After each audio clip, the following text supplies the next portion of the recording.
Le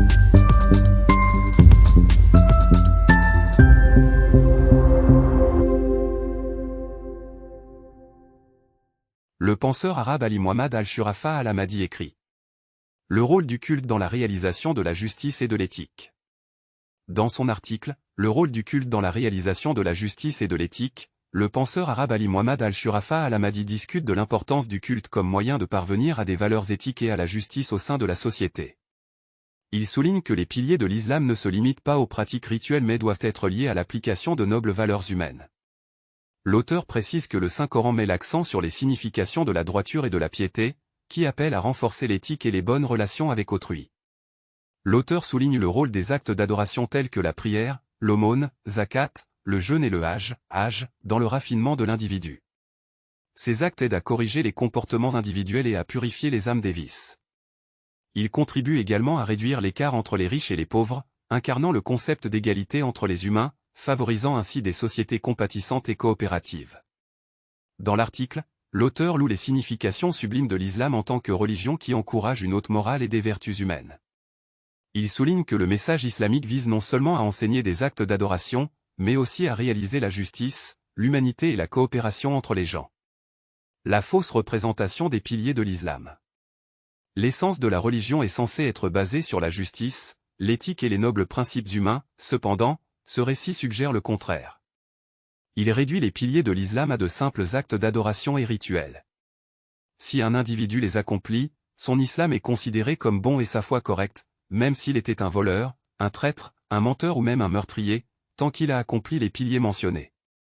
De là, nous voyons que le Saint-Coran a défini les jalons de l'islam pour son message humanitaire, qui clarifie aux gens la véritable essence du message comme Allah Tout-Puissant dit: ليس البر أن تولوا وجوهكم قبل المشرق والمغرب ولكن البر من آمن بالله واليوم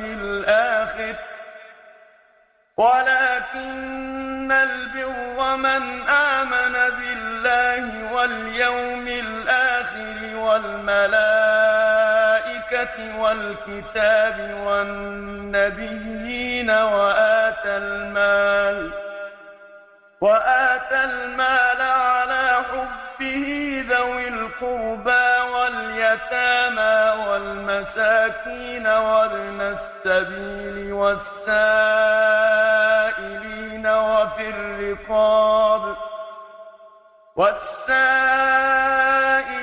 وفي الرقاب وأقام الصلاة وآتى الزكاة والموفون بعهدهم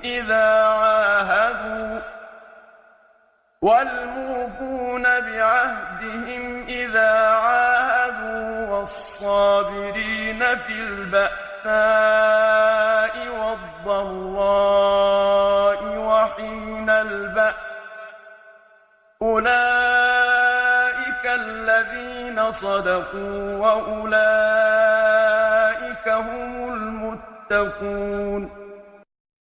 Allah Tout-Puissant dit aussi: وعباد الرحمن الذين يمشون على الأرض هونا وإذا خاطبهم الجاهلون قالوا سلاما. Et il dit: وقل لعبادي يقولوا التي هي أحسن إن الشيطان ينزغ بينهم إن الشيطان كان للإنسان عدوا مبينا. Et il décrète: وقضى ربك ألا تعبدوا إلا إياه وبالوالدين إحسانا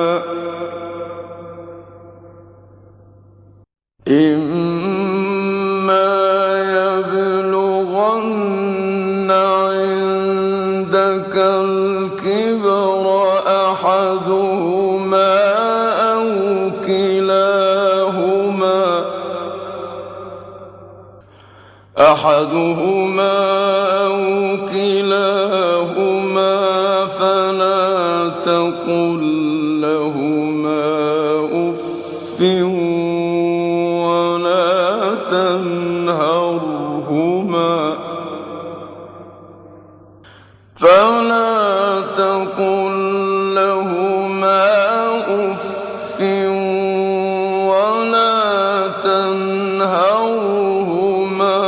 وقل لهما قولا كريما.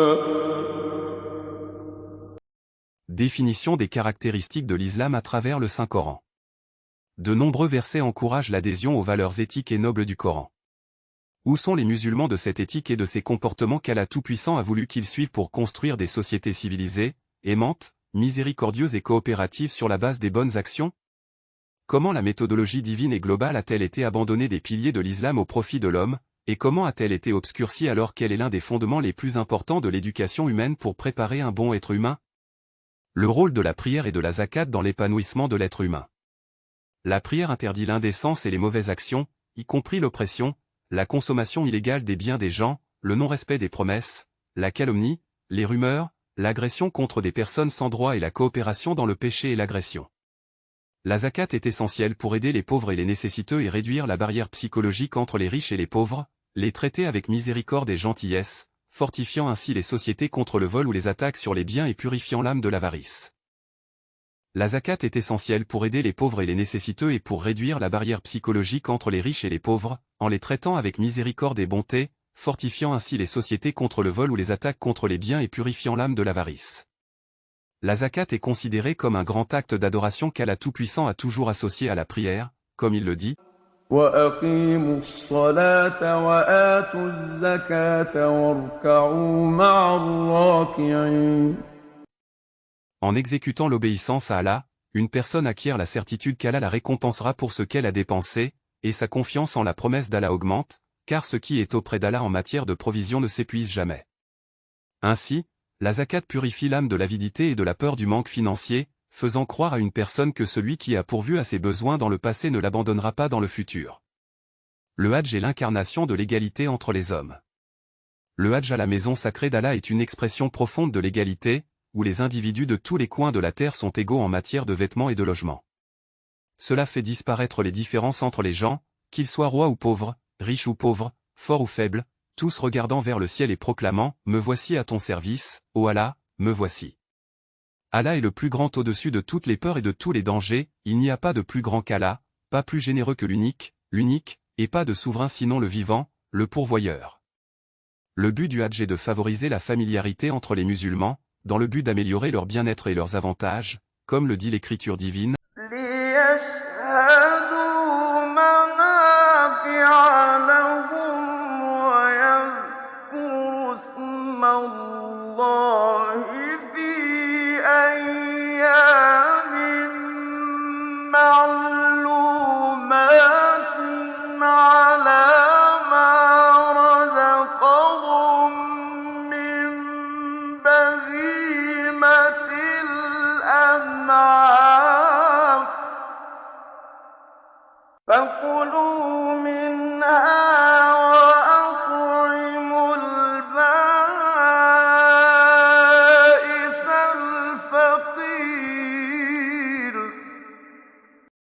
Ce voyage religieux facilite l'interaction pratique et la connaissance entre les gens, permettant aux individus de se débarrasser des défauts et des péchés de leur passé, en recherchant le souvenir d'Allah et la supplication pendant les rituels du tawaf et du say.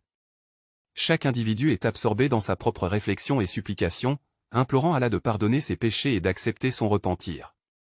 À son retour du Hajj ou de la Oumra dans son pays d'origine, l'individu réévalue sa vie et affirme son lien continu avec Allah dans l'adoration et la conduite. Il revient à la raison, reconnaît la vérité de sa création, puise sa force dans son Seigneur et élève ainsi son esprit.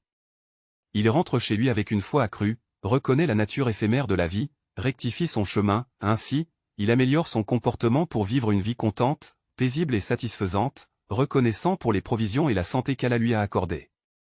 Le jeûne comme moyen de purification de l'âme. Le jeûne du Ramadan est un engagement à obéir à Allah et à s'entraîner à contrôler ses désirs et à s'abstenir des plaisirs de la vie, en se consacrant à l'adoration d'Allah seul. Cela implique d'incarner des caractéristiques nobles en pardonnant aux autres et en agissant avec bienveillance envers eux, en évitant les bavardages, en ne se comportant pas avec arrogance envers la création d'Allah, en ne consommant pas injustement les biens d'autrui et en faisant preuve d'honnêteté et de fidélité dans les accords et les engagements. Cela comprend également le fait de s'abstenir de nuire verbalement ou physiquement aux autres et d'éviter les commérages, purifiant ainsi l'âme pour s'élever au rang de ceux qui se consacrent à Allah, qui restent fidèles au droit chemin, rivalisent dans les bonnes actions et accomplissent des actes vertueux. Les rituels comme moyen d'atteindre la moralité. Tous les rituels et actes d'adoration sont des moyens pour atteindre ces fins éthiques. L'islam est fondé sur les valeurs morales élevées préconisées par le Coran, les mêmes valeurs morales que les prophètes ont prêchées et auxquelles ils ont adhéré jusqu'à la mission de Mahomet, le sceau des prophètes. Ainsi, aucun verset du Coran ne dit que le prophète a été envoyé simplement pour enseigner la prière, la zakat, le jeûne et le pèlerinage. Ces choses ne sont pas des fins en soi, mais des moyens pour une fin plus grande, servir Allah, gérer la terre et la construire correctement.